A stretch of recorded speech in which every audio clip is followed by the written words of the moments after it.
Merci pour ces infos. Prochain point avec l'actu tout à l'heure à 21h. Les vraies voix Sud Radio, Christine Bouillon. Et les vraies voix Sud Radio des JO continuent avec... on va aller maintenant sur les terrains avec... il s'est passé des choses. Ah ouais ? Il s'est passé quelque chose pendant ces vraies voix des JO. On a eu une information, on essayait de savoir exactement ce qui s'était passé. Nos confrères de l'équipe nous ont envoyé également un article. Ce match-là, tout à l'heure, Argentine-Maroc, déjà ce match-là était complètement fou. En football, du côté de Saint-Etienne, il s'est passé quelque chose. Déjà, égalisation de l'Argentine à la 90e et 15e minute de temps additionnel. C'était déjà complètement fou. 15 minutes de temps additionnel, 15 minutes un quart de d'heure. temps additionnel. En fait, une prolongation, quoi. Exactement, on disait c'est déjà un match de fou, égalisation. Et finalement, tout le monde quitte le stade, tout le monde s'en va. Sauf que le match n'était pas terminé. Il y avait une réflexion des arbitres pour savoir si finalement il n'y avait pas un hors-jeu sur ce but. Et il restait 4 minutes encore à jouer. Il y a eu un engros en Boglio. Tout le monde est parti du stade. Et finalement, on vient d'apprendre, il y a exactement 2 minutes, que ce but-là argentin est refusé. Donc finalement, ils vont reprendre le match pour seulement 3 minutes de jeu. Les joueurs sont actuellement à l'échauffement. Le match va reprendre dans quelques instants. On va bien sûr vous faire suivre. Donc pour l'instant, le Maroc, c'est une première. C'est historique ce qui est en train de se passer. On est déjà premier jour de compétition. On est déjà sur des jeux qui partent dans tous les sens. Il y a eu également un petit peu des heurts au moment où les Argentins ont célébré le but avec les supporters qui sûrement venaient de France, des supporters français qui auraient jeté des projectiles sur des joueurs argentins. Et c'est un média en fait finalement argentin qui a sorti la photo où on voit bien qu'il y a un hors-jeu du joueur. Incroyable. C'est exceptionnel ce qui est en train de se passer. Donc du côté de Geoffroy Guichard, on va reprendre le match dans quelques instants et donc le match se terminera bien pour 3 minutes à huis clos entre le Maroc et l'Argentine et on va vous suivre bien sûr au courant de l'évolution du score, mais déjà un premier scénario. Un premier scénario. Alors on va vivre cette soirée de compétition et notamment la compétition Sud Radio, la radio du rugby. Évidemment, on va revenir avec nos consultants sur ce premier match de l'équipe de France de rugby à 7, ce match nul 12-12 contre les États-Unis tout à l'heure en ouverture finalement du tournoi et cette entrée en lice de notre équipe tricolore, Antoine Dupont, et le prochain match, on est avec vous jusqu'au coup d'envoi de ce France-Uruguay, match à vivre en intégralité à partir de 20h. Attention, c'est très court, on le rappelle, ça démarre à 20h pile et pour les Français, ils n'ont pas le choix, Antoine, ils n'ont pas d'autre choix que de battre l'Uruguay absolument tout à l'heure. Oui, avec un match nul, ça complique un petit peu la tâche des Français sur cette fin de compétition. Il faudra en tout cas gagner face à l'Uruguay pour pas se retrouver en ballottage, on va dire défavorable face aux Fidji demain à 15h30, un premier match nul face aux Américains qui laisse forcément un petit peu de regret. On va en parler avec Julien Malzieu, ex-international de l'équipe de France à 7, immense palmarès du rugby français, équipe de France à 15 également, 39 sélections avec l'équipe de France à 7, meilleur joueur du tournoi en 2005 lorsque l'équipe de France avait gagné son premier tournoi. Bonsoir Julien. Bonsoir. Alors, bonsoir Julien. Comment vous avez vécu ce premier match de l'équipe de France ? Est-ce que comme nous, vous avez souffert ? Comme vous, non, parce que j'étais pas devant la télé et que j'ai pas du tout suivi le direct. J'ai regardé ça quand j'ai eu fini mes occupations et j'ai vu en effet qu'il y avait eu match nul et j'ai été forcément un petit peu surpris, on va dire. Mais voilà, après on sait que dans ce genre de compétition, malheureusement ou heureusement, toutes les équipes peuvent battre n'importe quelle équipe et là il y a eu match nul, donc c'est pas une défaite, mais comme vous disiez tout à l'heure, ça va compliquer la tâche pour la suite, quoi. Oui, le capitaine Paulin Riva qui a déclaré que il a trouvé qu'ils avaient manqué de précision parce que ça se joue pour tous ceux ou celles qui découvrent finalement cette discipline, vraiment c'est un coup de projecteur formidable pour le 7. On voit que la moindre erreur, on la paie cash derrière, difficile de revenir. C'est sûr que c'est tellement court, ça dure que 14 minutes et c'est vrai que le moindre essai laissé en route ou la moindre occasion laissée en route, ça peut faire mal et ça peut se payer cash et s'il a dit le capitaine qu'ils ont manqué de précision, il va falloir qu'il rectifie le tir parce que il y a seulement 3 matchs de poule et sur les 3 matchs de poule, il faut ça aurait été bien de gagner les 3 pour finir premier et sortir bien classé, mais Là, pour le coup, il n'y a plus le choix. Il reste 2 matchs. Il faut gagner absolument les 2 et après espérer un ballottage plutôt favorable pour essayer de croiser une équipe un peu plus faible entre guillemets, j'allais dire. Mais là, de toute façon, s'ils veulent être champions comme ils le prétendent et comme ils en sont capables, j'ai envie de dire maintenant voilà, il y a plus de doute. Il reste l'Uruguay et les Fidji. Il faut gagner tout le monde et il faut aller jusqu'au bout. Donc c'est mal débuté entre guillemets, mais voilà, il y a pas péril en demeure. Il y a que match nul, il y a plus de défaite, donc tout reste encore jouable. Justement, quand on regarde un petit peu le prochain adversaire de l'équipe de France, c'est l'Uruguay, nation du tiers 2 en rugby à 7, qui ne fait pas les circuits du World Series, avec notamment l'équipe de France qui a pris, on peut le dire, une correction face aux Fidji tout à l'heure, 40-12. C'est un adversaire, on peut le dire, Julien Malzieu, largement à la portée de l'équipe de France. Le faux pas est quasiment interdit pour les Bleus. Normalement, si on suit la logique, j'ai envie de dire oui, l'adversaire est pas du même calibre entre guillemets que l'équipe de France, donc l'équipe de France devrait logiquement l'emporter et largement l'emporter. Mais après voilà, comme je l'ai dit, il suffit de pas grand chose, même si moi j'y crois pas trop, quand même je vois pas du tout l'Uruguay gagner contre la France. Mais voilà, il faut quand même se méfier, il faut absolument qu'ils remettent les choses dans l'ordre, qu'ils soient plus précis. Ouais. Dans leur jeu et puis surtout qu'ils se mettent en confiance avant le match des Fidji, parce que c'est vraiment il faut pas se tromper, c'est le match des Fidji qui va être même si l'Uruguay aussi il faut pas le laisser de côté, mais c'est vraiment préparer le match des Fidji avec ce match contre l'Uruguay. Ouais, Julien Malzieu, vous restez avec nous, ancien international de rugby à 7, pour débriefer cette entrée en liste de l'équipe de France de rugby à 7 tout à l'heure dans le tournoi olympique. On file à Brive, retrouver un de nos auditeurs, supporters de rugby, William. Bonsoir. Salut, William. Oui, bonsoir. Bonsoir, comment ça va du côté de Brive ? Très bien, très bien. On attendait ce début des Jeux et on l'a enfin, quoi. Donc, et alors on aura un magnifique tournoi. Ouais. Un peu décevant sur le résultat, bien évidemment, parce que c'est la preuve que c'est pas toujours le meilleur qui gagne. Il y avait oui un écart entre les équipes, une capacité des Français à créer des choses, mais sans marquer. Et puis c'est sûrement compliqué à aborder, parce que je me souviens pas vraiment d'une compétition majeure de rugby 7 où l'équipe de France est annoncée comme favorite. Donc c'est la première fois où on doit préparer ça en favori, on a regardé des choses. Voilà. Et puis après on parle de se faciliter le tableau, mais je me souviens quand Julien gagne ce tournoi à Paris, si je me souviens bien, ils sortent les Fidji, ils sortent la Nouvelle-Zélande. Donc c'était une victoire qui avait été hyper méritée. Donc quel que soit le classement, voilà, il faudra aller au bout. Mais ce premier match était sûrement pas facile à aborder. Et puis il y avait un coach comme Jérôme Daré a quand même l'expérience maintenant pour remobiliser les mecs et faire surtout un gros score face à l'Uruguay. Julien, vous restez avec nous, William. On va discuter ensemble. Julien Malzieu, est-ce que finalement ce que nous dit William, on en parlait d'ailleurs avant le coup d'envoi, cette notion de jouer à la maison, stress supplémentaire qu'il a fallu gérer, quelque chose de nouveau pour l'ensemble de l'équipe, à part Antoine Dupont qui a connu de grands événements au Stade de France. Est-ce que ça a pu peser éventuellement ? Ouais, c'est difficile à dire. À l'heure actuelle, j'ai envie de dire non, parce que les mecs maintenant sont professionnels, les mecs ont quand même une grosse expérience au niveau du rugby à 7. Ils ont quasiment tous participé au plus grand tournoi, et je pense notamment au tournoi de Hong Kong où le stade est vraiment... Oui. C'est vraiment quelque chose d'extraordinaire à vivre, et jouer dans ce stade, c'est magnifique. Donc, oui, mais là, c'est à la maison. C'est à la maison, ouais, c'est Paris. Il y a un focus médiatique qui est beaucoup plus présent. Est-ce que c'est un formidable atout, mais des fois, c'est un petit peu difficile à digérer sur la première rencontre. Ouais, peut-être que les mecs, mais j'ose croire qu'ils ont été quand même bien préparés, autant physiquement que psychologiquement, et que le coach et l'encadrement, ils ont fait ce qu'il fallait pour les mettre dans les meilleures conditions. Après, on peut pas être dans la tête de chacun, et c'est sûr que peut-être certains ont eu plus de pression parce que peut-être que c'est à la maison, peut-être, mais j'ai envie de dire aujourd'hui, voilà, le rugby est devenu tellement professionnel et les mecs sont matrixés pour le haut niveau, donc moi j'y crois pas à ce truc que c'est en France, c'est pas en France.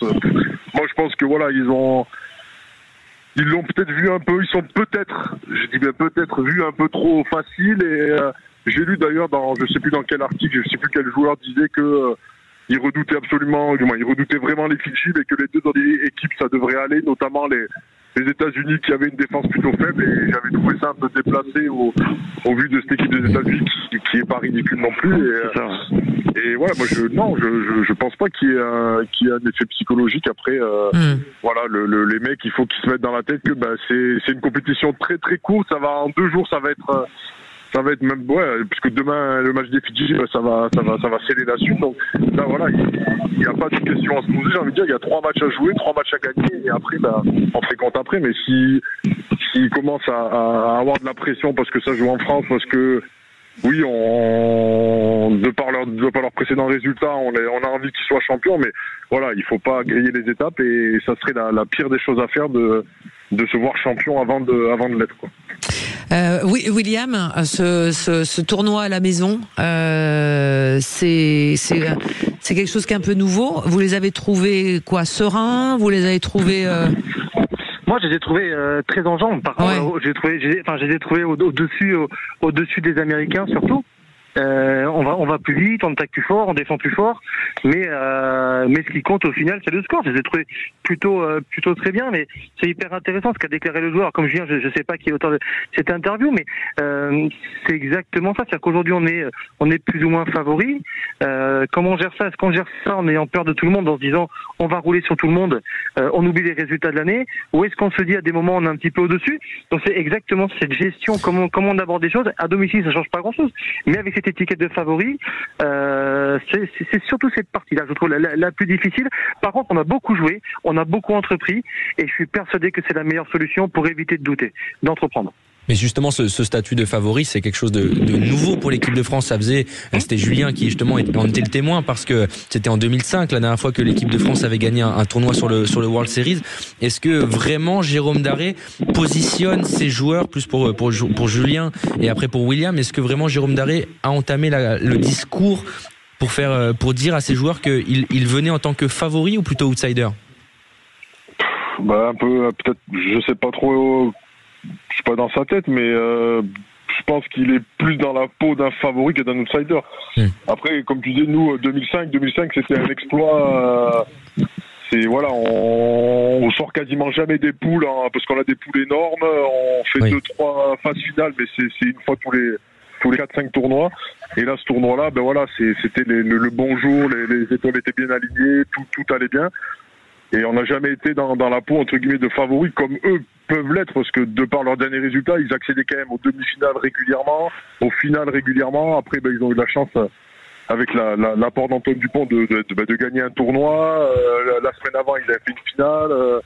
Quelques semaines après, ils gagnent aussi la compétition, qui est l'équivalent de la Coupe du Monde. Donc je me dis, là, sur les 3 derniers mois, ils gagnent deux tournois, ils font une finale.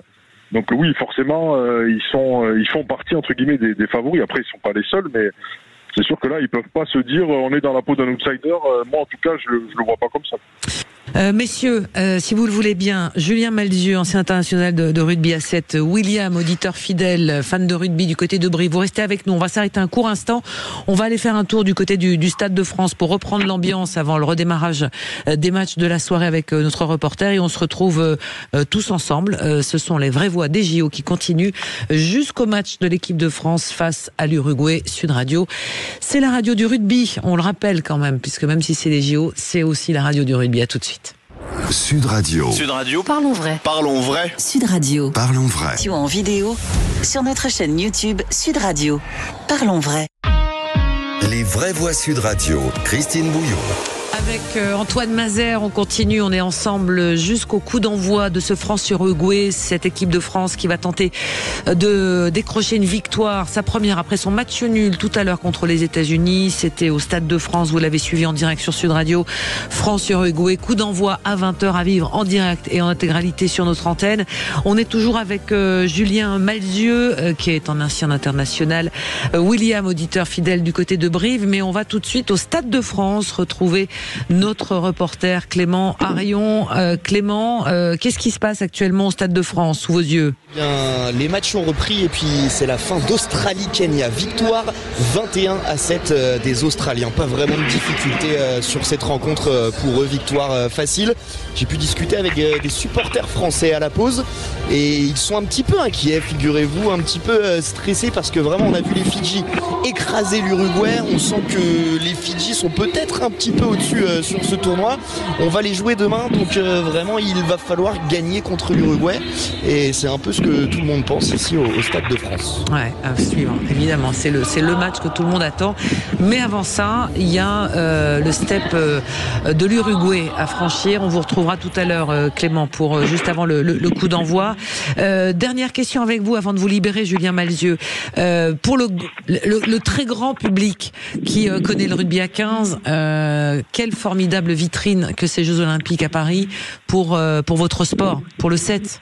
Parce que là, on découvre vraiment une discipline qui colle parfaitement avec des grandes envolées, des grandes courses, etc. C'est vraiment quelque chose qui va donner un élan à la discipline.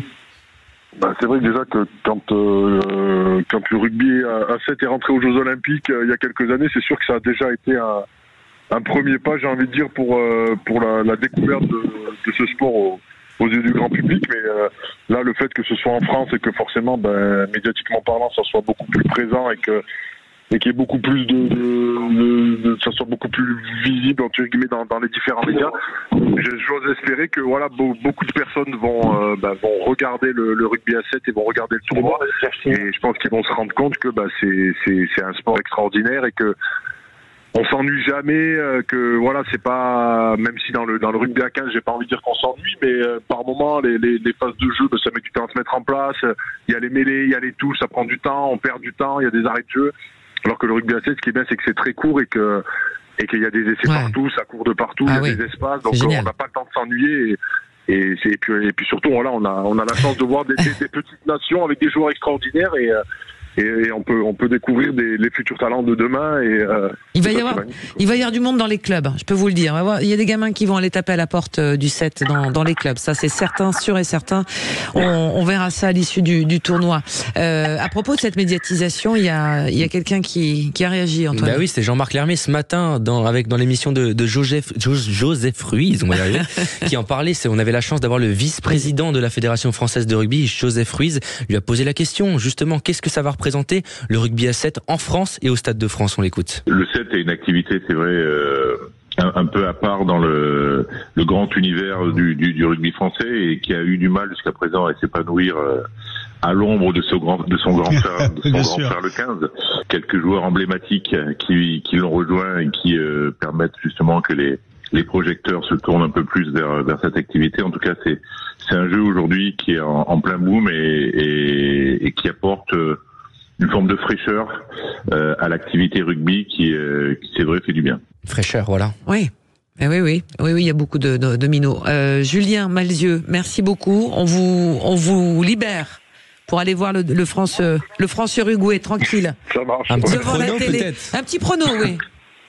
On avait tout faux, nous, tout à l'heure, donc. Je dirais que la France va gagner 43 à 7. Ils vont marquer un essai quand même. Est-ce qu'il faut qu'Antoine Dupont joue ce match? Parce que ça va être la question maintenant de la récupération, de la gestion d'effectifs. Est-ce qu'on fait un petit peu de turnover? Est-ce que justement Antoine Dupont doit démarrer cette rencontre face à l'Uruguay? Je sais pas. Il y a deux écoles. Après,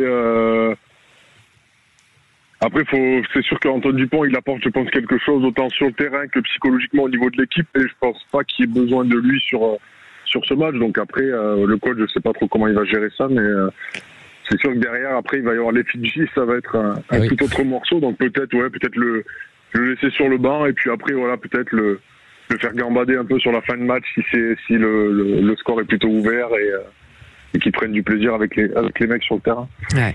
C'est ce que disait Yohann Huget tout à l'heure, notre consultant. Tout à fait. Julien, bonne soirée, bon JO. Ça marche, merci beaucoup aussi. Vous allez tout regarder, tiens d'ailleurs, en dehors du rugby, vous allez tout regarder, il y a des trucs... Non. Il fait trop chaud et j'ai le petit avec moi, donc je vais avoir une autre occupation, mais pendant la sieste l'après-midi avec le bébé, c'est bien ça.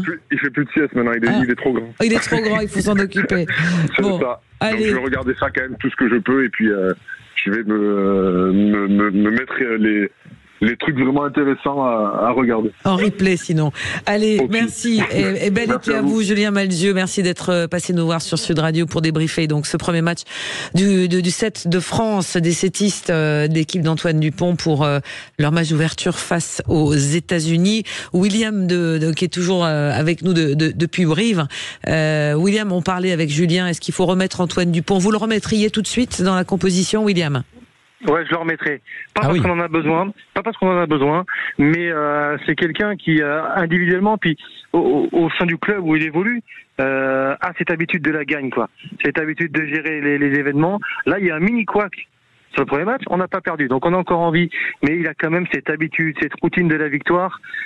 Et Antoine, il suffit qu'il débute le match, il fait une passe décisive ou il fait une course de 3 mètres, le stade va se lever et puis il va amener tout le monde avec lui. Donc, je pense que ce serait quand même une sécurité de le faire jouer et que l'équipe de France reste en confiance et continue à entreprendre parce qu'il est là pour ça aussi. Donc l'utiliser, oui. Après qu'on en ait besoin, j'espère qu'on peut battre l'Uruguay sans Antoine Dupont. Là, sinon là il y aurait une autre problématique pour faire une autre émission. Là. Mais il a besoin de là. Même s'il fait une passe, même s'il fait pas grand chose, voilà, les mecs autour sont gonflés et ça peut nous permettre de rebasculer très vite. Il peut débuter le match et sortir au bout de 2 minutes 30 quoi. Ça se fait aussi. Hein. Et être géré différemment. Mais je pense vraiment qu'il sera quand même sur le terrain à des moments importants contre l'Uruguay, oui. Bon, à suivre. William, vous restez avec nous, on continue de débriefer. Je crois qu'on a Fabrice également qui est là. Non, il n'est pas là encore. Ouais, on a une petite information à vous donner tout cas, parce que tout à l'heure on vous expliquait l'ambroglio un petit peu qu'il y avait, voilà, en football. À Saint-Étienne. Et oui, on est en train de passer de sport à l'autre, parce que c'est ça aussi la magie des JO tout au long de cet été. On passera d'un sport à l'autre, d'une discipline à l'autre. Et là, il s'est passé quand même quelque chose où on n'est pas prêt d'oublier. Tout à l'heure, je vous expliquais qu'entre le Maroc et l'Argentine, il y avait une fin de match complètement folle, parce que l'Argentine avait égalisé à la 90e et plus 15 minutes de temps additionnel. Sauf qu'on a appris quelques minutes après que finalement le match n'était pas terminé, parce que les arbitres dans la VAR étaient en train de regarder s'il n'y avait pas le dernier but argentin, s'il était hors jeu. Sauf que dans le stade, personne n'a compris, tout le monde est parti, mais l'arbitre a rappelé tout le monde pour vérifier justement s'il y avait bien un hors-jeu. L'hors-jeu a été validé, le but a été annulé contre l'Argentine, mais il restait 3 minutes à jouer entre le Maroc et l'Argentine. Ces 3 minutes ont été jouées à huis clos, sans aucun spectateur, et finalement c'est le Maroc qui a emporté, qui a gagné 2-1 ce match au bout de la confusion. Mais en fait, ils ont joué à huis clos parce que tout le monde était parti. Et donc ça veut dire que les supporters argentins sont partis pensant avoir fait match nul. Oui, ils ont vite compris que finalement il se passait quelque chose, mais en termes de sécurité, impossible de faire rentrer tout le monde pour seulement 3 minutes. Le dispositif de sécurité n'a pas voulu, et finalement le but égalisateur marqué par l'Argentine à la 95e minute a été refusé, et le Maroc a tenu son avantage pendant 3 minutes, et finalement le Maroc s'impose quasiment 1h30 après la fin du coup de sifflet final initial, et donc le Maroc qui gagne ses 3 premiers points de la compétition face à l'Argentine, et ce match-là il va faire parler. Tout à fait, c'est absolument, c'est le match. Nos confrères nous disent effectivement que 2 heures après refaire revenir tout le monde, ça n'était pas possible. Il y a eu des incidents, puisqu'il y a eu des sifflets dans le stade Geoffroy Guichard. Des sifflets, des jets de projectiles également. Ouais, exactement. Ça a été un peu tendu, donc voilà, ça fait partie et ça a été géré. Mais c'est des choses sur lesquelles on reviendra. Il y a visiblement eu des tensions autour de ce match. Gauthier Ramon est arrivé dans ce studio. Vous n'avez pas d'infos sur ce qui s'est passé autour du stade Geoffroy Guichard? Non, pas du tout. Non, malheureusement, je suis désolé, je n'ai aucune info. Voilà. On a du coup, je crois, Fabrice, qui est du côté d'Oloron, Sainte-Marie, au Pays Basque, en Béarn. Pardon, oh là là, mon Dieu, qu'est-ce que j'ai dit? Oh là là, mon Dieu, Christine. On va se faire des ennemis. Au moins, je vous fais rire, Fabrice. Ah, ça, c'est un carton jaune. Ah carton bleu, là. Ça, c'est carton, ça, c'est protocole commotion, même, carrément. Vous allez bien, Fabrice? Oui, tout va bien, merci de votre accueil. Tout le monde, j'espère que tout le monde va bien là aussi. Ouais, on va bien. On s'est régalé quand même sur ce France-États-Unis, Fabrice. Bon, on se pose quand même des questions. On va vite être fixé à 20h sur comment les Français vont aborder le deuxième match. Hein. Oui, tout à fait. J'ai envie de dire que qui va piano va sano. Hein. Il vaut mieux commencer comme ça doucement et puis monter en puissance. Donc c'est c'est maintenant là qu'il faut pas se trouver évidemment contre l'Uruguay. Bon, enfin, moi j'ai confiance quoi. J'ai confiance. J'ai vraiment confiance dans cette équipe. Ils nous ont montré par le passé très récent d'ailleurs, hein, ce qu'ils étaient capables de faire. On en a discuté il y a quelque temps avec le dernier tournoi, la dernière compétition. Est-ce qu'ils sont champions du monde? Oui, non. Bon, pour moi, ça se pose pas la question. Ils sont champions du monde, donc on est champions du monde. On est l'équipe à abattre aussi, hein, par rapport aux États-Unis. Donc on était chez nous. Bon, voilà. Bon, mais je crois que c'est un petit contretemps, mais même avec un petit accro comme ça, on a assuré l'essentiel. Donc bon, voilà. Moi, je suis confiant. Alors, Fabrice, William, auditeur fidèle de Sud Radio, la radio du rugby, vous bougez pas, messieurs. On va faire une petite pause de réclame, comme on dit dans notre jargon, et on se retrouve après parce que notre ami Antoine Mazère, j'allais l'appeler Antoine Dupont, dites donc. Et s'il est titulaire ou pas titulaire, vous aurez la réponse juste après la pub. Exactement. On va regarder ça dans un instant sur Sud Radio. Ne bougez pas, on se retrouve juste après la pause. Sud Radio. Parlons vrai. Sud Radio. Parlons vrai. À 20h pile, le France-Uruguay, deuxième match de cette entrée en lice de l'équipe de France de rugby à 7 avec Antoine Dupont contre l'Uruguay après match nul 12-12 face aux États-Unis. Alors évidemment, le droit à l'erreur n'existe plus finalement pour l'équipe de France. Pour espérer continuer, on en était à parler aussi de ce qui s'est passé, ce match qui a duré plus de 4 heures en football entre le Maroc et l'Argentine avec des différents incidents qui ont pu avoir lieu, puisqu'il a fallu même un membre de la sécurité qui a retenu un fan du Maroc qui était rentré sur le terrain. Il y a eu des messages qui demandaient aux supporters de partir. Finalement, les joueurs sont revenus dans un stade vide. Bref, ça fait partie de la légende des Jeux, finalement, j'ai envie de vous dire. Mais c'est aussi l'univers du football. Pour l'instant, tout est calme dans les environs du Stade de France où se jouera le match entre l'équipe de France et l'Uruguay. On est toujours avec William de Brive et Fabrice de Oloron-Sainte-Marie en Béarn. Fabrice, j'ai bien retenu. Notre ami Antoine Mazère à la compo, non ? Et oui, on a la composition de l'équipe de France qui affrontera l'Uruguay. On y reviendra bien sûr plus en détail dans quelques minutes pour l'avant-match. Mais l'information, c'est qu'Antoine Dupont sera bien titulaire aux côtés de Ryan Rebach, Paulin Riva, Jefferson Lee-Joseph, Antoine Zegdar, Jean-Pascal Barak et Jordan Sefo. Je regarde pour ne pas dire de bêtises, mais c'est la même composition d'équipe qui a affronté tout à l'heure aux États-Unis. Confiance redonnée aux mêmes joueurs. William, qu'est-ce que t'inspire cette équipe? C'est la même qui a débuté face aux États-Unis tout à l'heure. Je trouve ça hyper logique. On est sur une compétition. Le format du César a beaucoup évolué. Il est beaucoup moins dense qu'à l'époque de Julien Mazieux. Ça fait comme si c'était il y a longtemps, mais à l'époque où c'était des 3 matchs par jour, des finales de 2x10. Là, ok, il y a la gestion physique, mais on est aux Jeux Olympiques là. On est aux Jeux Olympiques, donc il faut la meilleure équipe qui débute tous les matchs. Et il y aura un moment à gérer. Jérôme Daré le fera. Mais je vois pas comment on peut aborder un match de poule en vue d'un titre olympique sans mettre sa meilleure équipe. Jérôme, pour lui, c'est la meilleure. Il a refait démarrer, c'est tout à fait logique. Même si parce qu'elle a pas fait un mauvais match, son équipe, sur la première rencontre. Il y croit, il sait que ce qu'il met en place peut fonctionner. Il a ses mecs de base avec Antoine Dupont, Paulin Riva, Rebage. Voilà, il a ces 4-5 mecs qui sont utilisés énormément, qui sont hyper importants. Et puis voilà, répondre présent dans le moment où l'équipe de France a besoin de se reprendre tout de suite. Donc pour se reprendre tout de suite, on met les leaders, on met les mecs qui sont habitués à jouer des compétitions. Donc, non, je suis hyper content de revoir la même composition. Et Fabrice, pour toi, est-ce que justement ce côté fraîcheur physique, on sait que dans les tournois de rugby à 7, ça s'enchaîne beaucoup, même si là c'est un tournoi un peu différent parce que il y a 2 matchs aujourd'hui de poule, il peut y avoir 2 matchs demain avec le quart de finale, un jour de off, on va dire, avec la cérémonie d'ouverture, même si les joueurs n'y assisteront pas, et derrière cette journée de samedi, ça fait finalement un tournoi en 4 jours. Est-ce que finalement cet enchaînement des matchs, on sait qu'au rugby à 7 c'est tellement exigeant de remettre la même équipe. Fabrice, est-ce que pour toi tu aurais fait le même choix? Ouais, moi je suis tout à fait d'accord avec ce que vient de dire William. Je pense qu'il faut pour moi oui, il y a pas à chipoter, faut mettre la meilleure équipe possible d'entrée.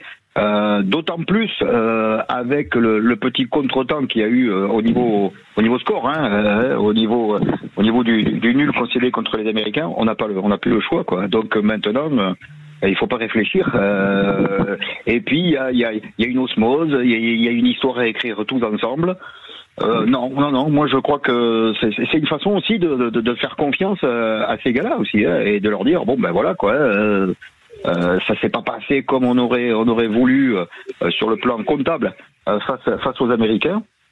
Il n'y a pas question de sanctionner ces gars-là. Moi, je trouve que moi j'aurais, à ma modeste place, j'aurais pratiqué de la même façon. On rappelle le règlement. Pour se qualifier en phase finale, il faut terminer dans les 2 premiers de sa poule et soit finir dans les 2 meilleurs 3e de l'ensemble des groupes. Il y a quand même de la marge, mais on va dire qu'une défaite quand même face à l'Uruguay serait une sorte de petit cataclysme, sachant que tu joues les Fidji, double champion olympique. Demain, ça pourrait être un très mauvais résultat, quand même, un ballottage très défavorable avec une nouvelle défaite tout à l'heure, Fabrice.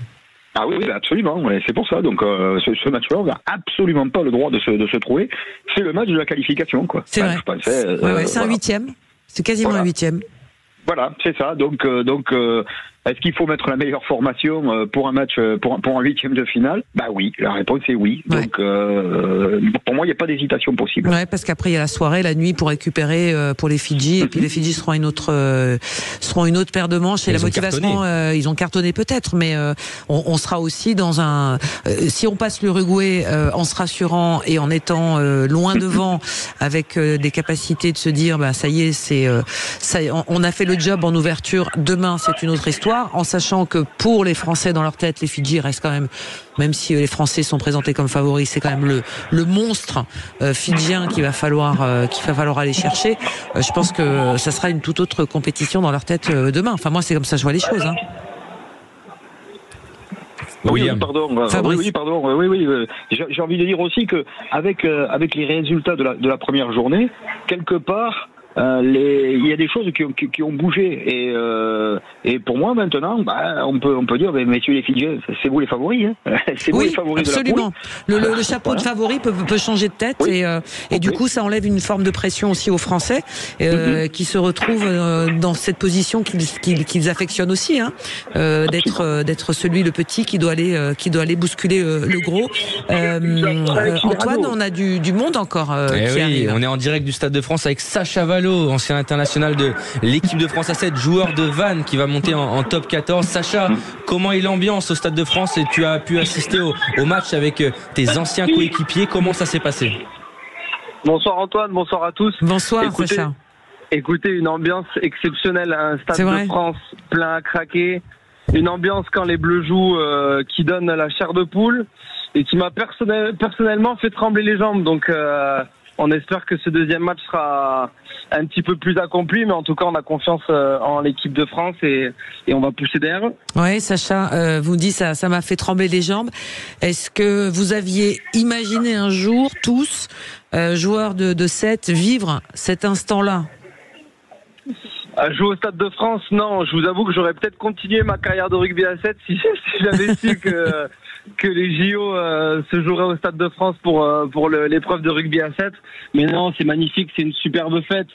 Sincèrement, voir le stade plein à craquer et répondre présent, ça fait plaisir, ça met en valeur cette discipline qui est génial, qui est magnifique, exactement. Et puis voilà, allons chercher une médaille tous ensemble et le rugby français n'en sera que très heureux. Et vous savez, je fais le pari que ça va être l'explosion dans les clubs. Vraiment, moi j'en suis persuadée. J'en dis depuis tout à l'heure parce que pour les gamins, c'est un sport génial. Il y a des courses, il y a des essais. C'est comme le entre guillemets. Hein, c'est pas péjoratif de ma part. Hein, c'est un peu le trap-trap de la cour de récréation, mais version XXL. Et du coup, je pense que pour les gamins, pour entrer dans la discipline du ballon ovale, ça va être un formidable booster que cette compétition, quelle que soit d'ailleurs l'issue pour l'équipe de France. Mais ça, c'est important. Sacha, on a appris la composition pour le France-Uruguay. Donc, Antoine, on la rappelle. C'est la même qui a débuté tout à l'heure face aux États-Unis. Ryan Rebach, Paulin Riva, capitaine, Jefferson Lee Joseph, Antoine Zegdar, Jean-Pascal Barrac, Jordan Sefo et bien sûr Antoine Dupont que vous connaissez bien, Sacha. Est-ce que remettre la même équipe qui a fait match nul tout à l'heure à 3 heures, on va dire, d'intervalle, c'était la meilleure solution à faire? Surtout que c'est un match quand même coup près face à l'Uruguay. Je sais pas si c'était une bonne chose. En tout cas, je pense que c'est bien. Jérôme Daré, le coach, redonne confiance à ses 7 mêmes titulaires. C'est pas un mauvais résultat qu'ils ont fait. On aurait espéré effectivement une victoire. Mais voilà, je pense qu'il faut faire attention à ces Uruguayens. Ils ont quand même tenu tête un petit peu sur la première période à cette équipe des Fidji. Il faut faire attention à eux, mais en tout cas, l'équipe a toute la confiance d'un stade et d'un pays conquis pour leur cause. Donc j'espère que ça va faire. Ouais, moi je voudrais savoir, je suis néophyte, j'adore le sport, mais je suis néophyte, Sacha. On dit les uns sont plus forts les uns que les autres, etc. Avec un tel espace, avec le nombre de joueurs qu'il y a, qu'est-ce qui fait la grosse différence au niveau du jeu? C'est-à-dire, est-ce que c'est parce qu'ils vont plus vite, parce qu'ils font des meilleurs cadrages débordements, parce qu'ils sont plus techniques? Qu'est-ce qui joue à ce point pour qu'il y ait des écarts parfois importants par rapport à une équipe par rapport à une autre? Alors vous savez, moi je dis souvent que la clé au rugby à 7, c'est l'importance d'avoir le ballon. Donc c'est souvent les coups d'envoi. On a un Jordan Sefo qui est très à l'aise sur le jeu aérien. Et on a Antoine Zegdar aussi qui est très performant. Jean-Pascal Barak qui tape des super coups d'envoi. Pour moi, la clé, elle est là. Ensuite, effectivement, il y a cette notion, et c'est ce que travaille beaucoup l'équipe de France de rugby à 7, le changement de rythme. On les a vus travailler avec les danseuses du Moulin Rouge. Ils travaillent beaucoup sur cet aspect-là. Eux, c'est le changement de rythme qui va permettre de créer un temps de retard pour la défense adverse. Et on a des joueurs qui sont très performants. Appuyons-nous sur Antoine Dupont qui va mobiliser forcément 1 ou 2 défenseurs minimum. Et ça crée des espaces. Ça créera des espaces, exactement. Ouais, les décalages, c'est magique. C'est magique. Ça me rappelle le handball. Non, mais c'est vrai, hein. C'est typiquement, c'est grande course. Moi, j'adorerais, je vois ça. Vous avez fait justement une Olympiade. C'était la première Olympiade avec le rugby à 7 du côté de Rio. Sacha, vous avez la chance de participer. Qu'est-ce qui se passe là dans la tête des joueurs de disputer, parce qu'ils ont l'habitude de faire le World Series, d'être aux 4 coins du monde, mais une Olympiade, ça reste quand même un tournoi à part entière. Est-ce que tous les compteurs sont remis à zéro lorsqu'on dispute une Olympiade? Bien sûr. Toutes les équipes viennent avec l'objectif d'aller le plus loin possible. Vous savez, j'ai croisé William Iragua, qui est réserviste pour l'équipe de France. Voilà, jouer ici au Stade de France, pour eux, c'est exceptionnel, mais un tournoi olympique, ça passe très très vite. Et on se rend compte que c'est terminé, on se rend compte que qu'est-ce qu'une Olympiade quand on se dit tiens merde, c'est terminé et la prochaine Olympiade elle est dans 4 ans. Donc il faut absolument saisir sa chance. Il faut faire abstraction de l'événement, de l'ampleur de tout ça, et il faut jouer son jeu. Et je pense que c'est une équipe de France un petit peu timorée, un petit peu prise peut-être par l'événement, l'émotion, jouer devant toute sa famille. Premier match d'ouverture, c'est quand même quelque chose qui prend au trip. Et je pense qu'elle a eu un petit peu de mal à le gérer, cette équipe de France, mais je me fais pas de soucis pour que elle corrige le tir immédiatement. Ouais. Alors, en sachant une petite info comme ça en passant, mais de joueurs du 15 qui sont dans ce tournoi olympique de rugby à 7, ils sont à peu près une quinzaine de joueurs à être passés d'une discipline à l'autre pour faire la compétition. Il y a des Australiens, il y a des Irlandais qui fait le tournoi. Uruguayens notamment. Uruguayens, tout à fait, absolument, qui ont décidé de jouer de l'un à l'autre. Le passage de l'un à l'autre, l'adaptation, vous l'avez trouvé facile pour Antoine Dupont, Sacha Vallot, de sa part? Bien sûr, elle a été si rapide et elle a été si performante. Antoine Dupont, c'est un extraterrestre au rugby à 15, au rugby à 7. Je suis même persuadé qu'il serait très performant au rugby à 13. Antoine Dupont, c'est un surdoué de tous les sports. On joue à la pétanque le week-end. J'ai l'impression de jouer contre le meilleur joueur français. Non, c'est vraiment un extraterrestre. Sur la radio. Après, on a d'autres joueurs qui sont capables d'être performants. On le voit avec d'autres équipes. Mais ce qu'il faut quand même voir, c'est qu'il y a quand même une majorité de joueurs qui sont puristes, des vrais adeptes de la discipline. On connaît Stéphane Parès. Stéphane Parès, il n'a jamais joué à 15 de sa vie depuis qu'il a basculé professionnel. Donc c'est quand même un sport qui a ses particularités. Après, quand on est un très bon joueur de rugby, c'est plus facile pour moi de passer du 15 au 7 que l'inverse. Oui.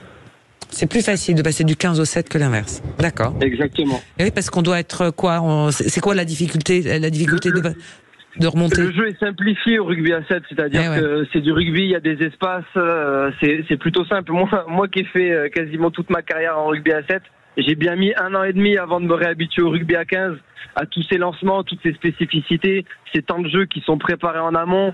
Le rugby à 7, c'est la liberté, on peut accepter de perdre du terrain pour en regagner derrière. Voilà, pour moi, c'est l'essence même du rugby. C'est le rugby simplifié qui, comme vous le disiez tout à l'heure, il est agréable à regarder, il est spectaculaire. On s'ennuie pas, tout va vite.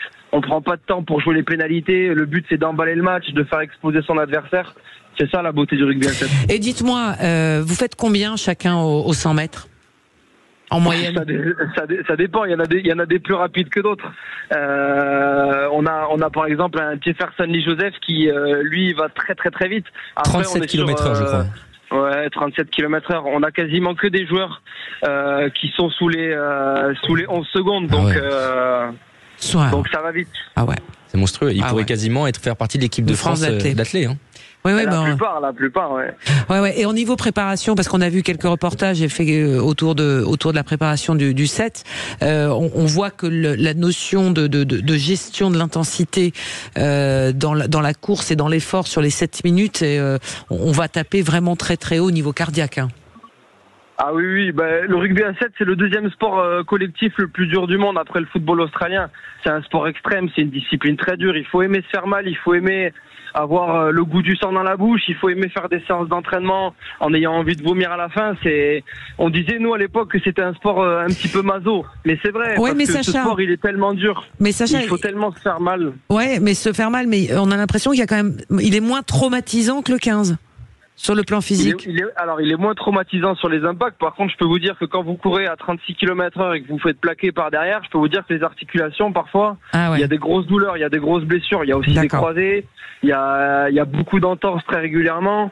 Il n'y a pas un joueur du circuit 7 Series qui joue sans strap aux deux chevilles. Donc c'est moins traumatisant, il y a moins de commotion effectivement qu'au rugby à 15, donc ça peut rassurer les parents ou en tout cas les mamans.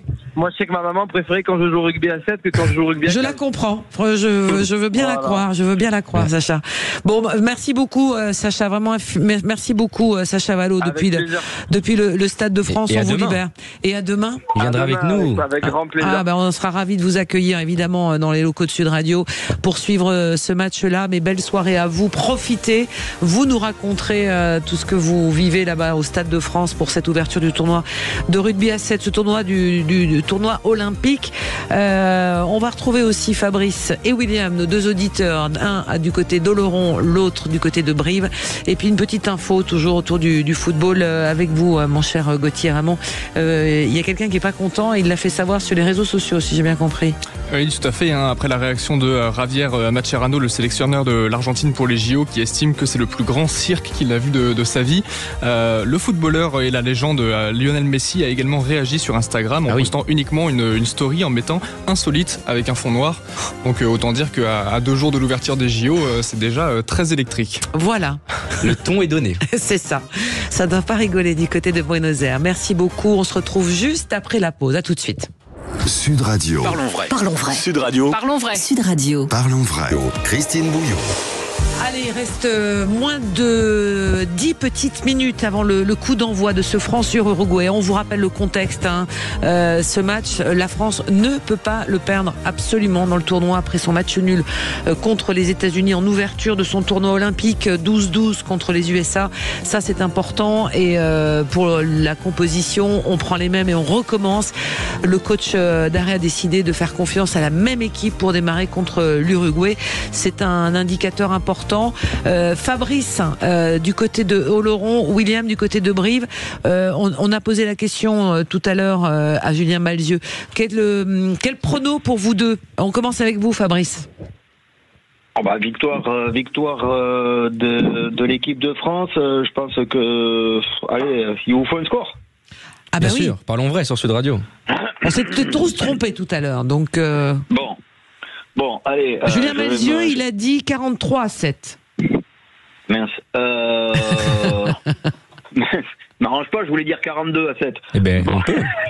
Allez, 42-7. Je voulais dire 42-7. Voilà. 42-7. Ouais, 42-7. Alors, ok. William. 40 à 5. 40 à 5. Ah bah non, on peut pas faire moins. On rappelle, pour ceux qui connaissent pas, parce que c'est quand même des sports où on connaît pas forcément toujours les règles. Demi-temps de 7 minutes, 7 joueurs sur le terrain, 7 contre 7. Un essai, c'est 5 points. Et une transformation qui ne se fait pas avec un tic, qui se fait en drop et qui vaut 2 points. Juste après, on a 60 secondes pour marquer. D'accord. Voilà. Ah oui. Et oui.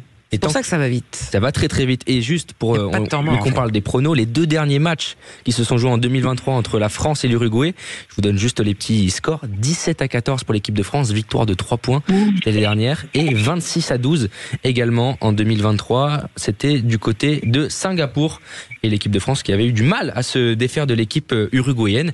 Mais là, c'est les JO, c'est en France, et l'équipe de France n'a, on va dire, pas trop le choix que de gagner face à cette équipe uruguayenne. Ouais. Messieurs, Fabrice, William, vous avez regardé les matchs cet après-midi. Est-ce qu'il y a une équipe quand même de ce tournoi olympique qui vous a un petit peu impressionné? On rappelle que l'Argentine l'amène 28-12. Il y a eu le gros carton de la Nouvelle-Zélande, des Fidji également.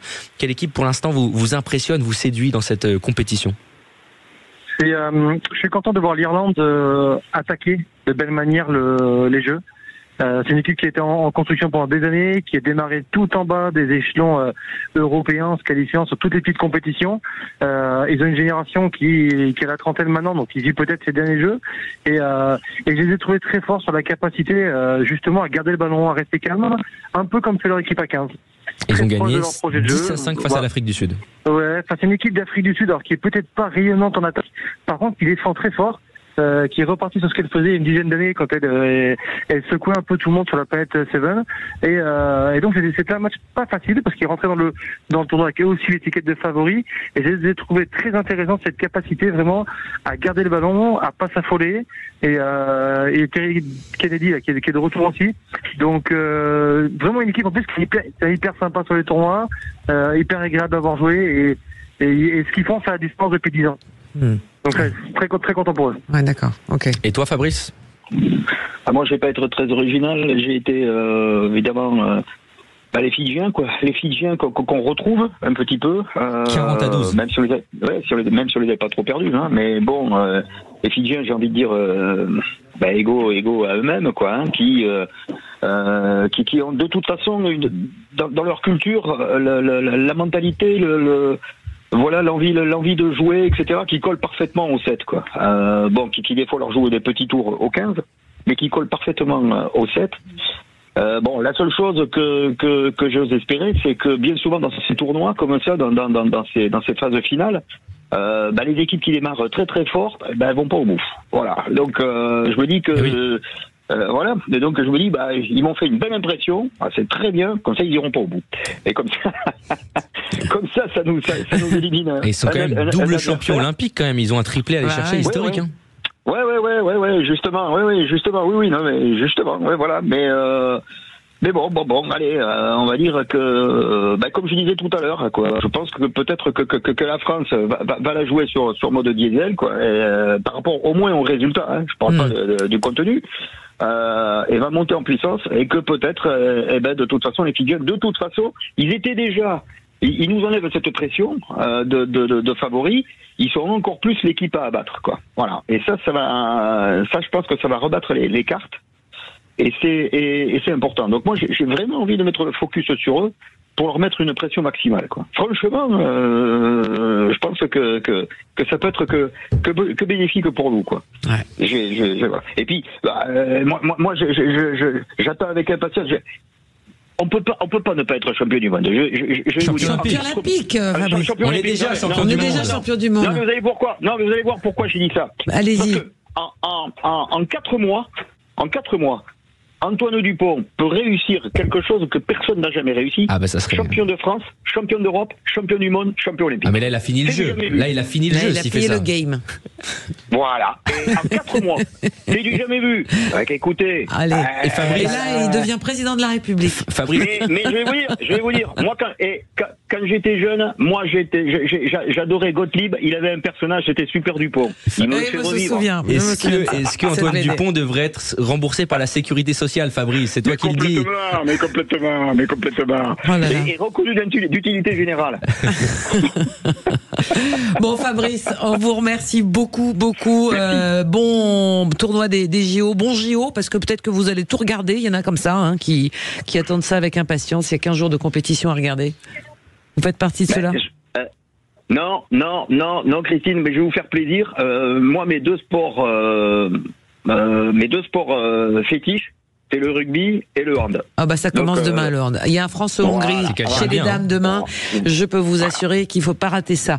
Merci beaucoup Fabrice. Bonne soirée du côté de Laurent-Sainte-Marie. William aussi, on vous embrasse.